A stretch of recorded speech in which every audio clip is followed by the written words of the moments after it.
Simone, para as crianças os métodos são os mesmos para perder, diminuir o peso? A gente tem que entender que a criança está em fase de crescimento, né? Então, o que se faz não é uma restrição calórica, e sim uma reeducação alimentar. Né? Para o adulto, nós fazemos restrição calórica dentro desse processo de reeducação alimentar. A criança é uma reeducação alimentar, atividade física e muitas vezes psicoterapia.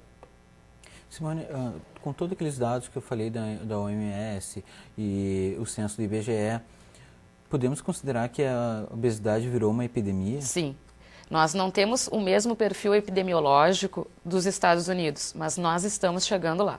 Porque nós temos quase 50% da nossa população com excesso de peso, sendo que desses, 15% já são considerados obesos, ou seja, um IMC, né, índice de massa corporal, igual ou maior que 30.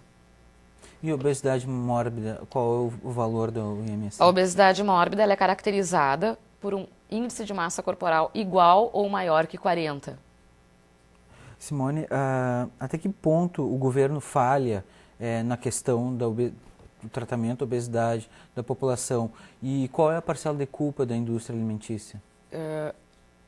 Nós observamos em outros países, né, uma legislação muito mais severa em termos de publicidade de alimentos, né, e uma disponibilidade muito menor desses alimentos prontos, que normalmente são ricos em calorias e gordura.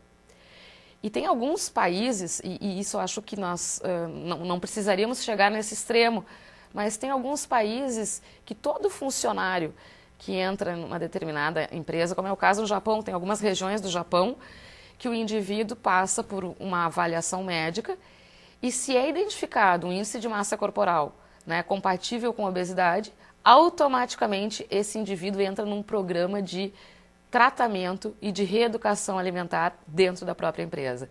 Então a gente vê que existe, né, um fomento e um cuidado especial em relação à obesidade em outros países. Né? E nós temos então assim um livre comércio desses alimentos que são prontos para consumo, né, que atende à minha necessidade de rapidez, mas ao mesmo tempo tem essa característica de ser rico em calorias e gordura. Então, acho que deveria ter uma preocupação maior com o mercado de alimentos, que é o que tu está comentando a respeito da indústria de alimentos. Né? Então, assim, nós temos estratégias de marketing extremamente poderosas e nós, profissionais de saúde, temos que ficar lidando com isso. Isso compete com a nossa abordagem. Sim, eu lembro que uns 2, 3 anos atrás o Ministério da Saúde quis formatar a publicidade de alimentos, né, principalmente para crianças. Para né? crianças. E houve uma grande celeuma por parte dos órgãos de comunicação dizendo que isso era censura.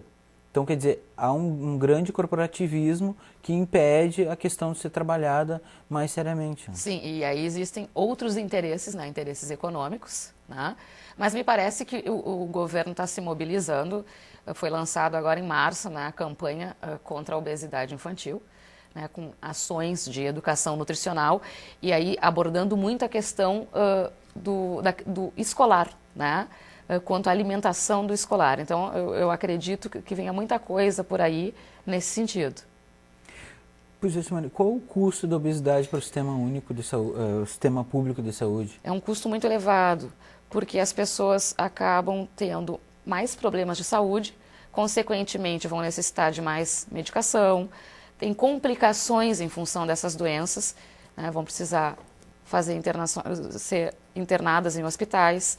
Isso gera necessidade muitas vezes de cirurgias, né, de exames, de um atendimento de alta complexidade. Fora a situação de que existem muitas aposentadorias precoces, então isso tem um custo social muito grande. Você falou de cirurgia. Até que ponto a cirurgia tem efeito benéfico para o obeso? E quais são os casos que se recomenda a cirurgia? Bom, então vamos pensar assim, ó, quem é que tem indicação para essa cirurgia? Quem tem um índice de massa corporal igual ou maior que 40, que é o que caracteriza a obesidade mórbida. Existem outros casos também de pessoas com índice de massa corporal igual ou maior a 35, que é a categoria prévia à obesidade mórbida, que é a obesidade moderada, que nós chamamos, acompanhada de doenças, como, por exemplo, diabetes, hipertensão, osteoartrose, né, osteopatias, doenças cardiovasculares, apneia do sono. Então, esses casos não chegaram ainda à obesidade mórbida, mas eles já são acompanhados pelos efeitos colaterais da obesidade, ou seja, as pessoas apresentam doenças.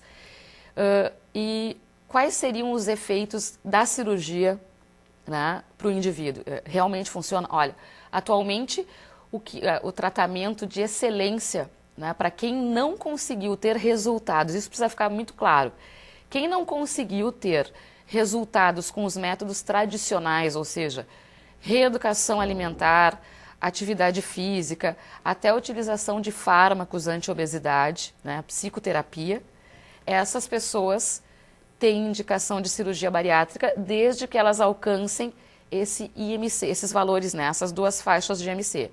O primeiro que seria IMC igual ou superior a 40 e o segundo IMC igual ou superior a 35, acompanhado de doenças. A cirurgia é o último recurso. O último recurso. Eu trabalho com uma equipe de cirurgia bariátrica, né? Então isso precisa ser muito bem delineado, estar muito claro em termos de indicação. Então a pessoa tem que ter essa obesidade estável por pelo menos 2 anos nesse nível que ela tem hoje. Ter então tentado esses tratamentos sem sucesso na obtenção de resultados. Então a pessoa se descobriu obesa hoje, quer ser submetida a uma cirurgia bariátrica. Não, não é assim.